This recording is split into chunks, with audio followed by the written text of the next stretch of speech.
think census is one of the most important national exercise that every Kenyan should partake to participate in.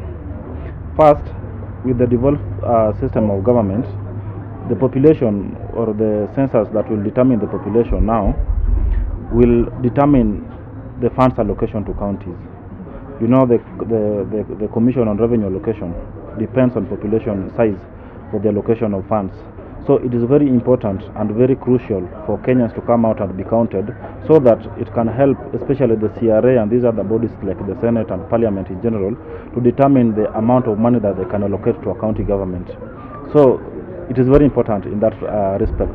The second reason why it is important, it is also crucial for the planning and budgeting purposes by the government. For the national treasury to budget for let's say the money that should be sent to primary schools and secondary schools, the government has to have data, and the data can only come when people are counted in a national census like this one. So it is very important. It's a very important exercise for planning and budgeting purposes by the government.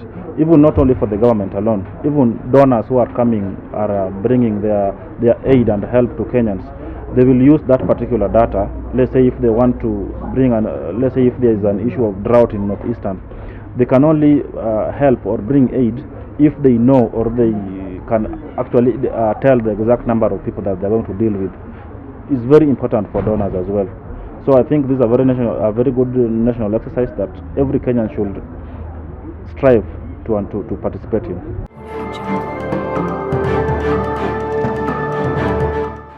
Politics is a game of numbers. Obviously, even in the previous elections, in the previous campaigns that we've seen, political parties or political formation or alignments is based on numbers. So when your community or when your region has a high number, then the high chances of you ascending to power. So it's actually going to determine or shape the politics of this country in a way, in that it's going to shape the political formation, especially for the immediate one of 2022. You will most likely see the big communities coming together.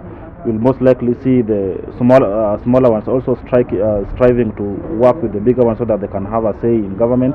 So definitely it's going to have a very big impact on politics. Then two, census will also determine the electoral boundaries, like the constituencies, like the wards. Like now there are like some 27 constituencies that risk being scrapped or merged with others if they fail to meet the requisite numbers. So definitely this census will determine the electoral boundaries, which is a very key exercise, which is a very key element in politics. You know, the higher the number of constituencies, the higher the number of seats in parliament. So every politician will actually strive to make sure that the constituency has the requisite number, so that they are not merged or abolished altogether. So it will determine actually politics in a big way, especially for the immediate one in 2022.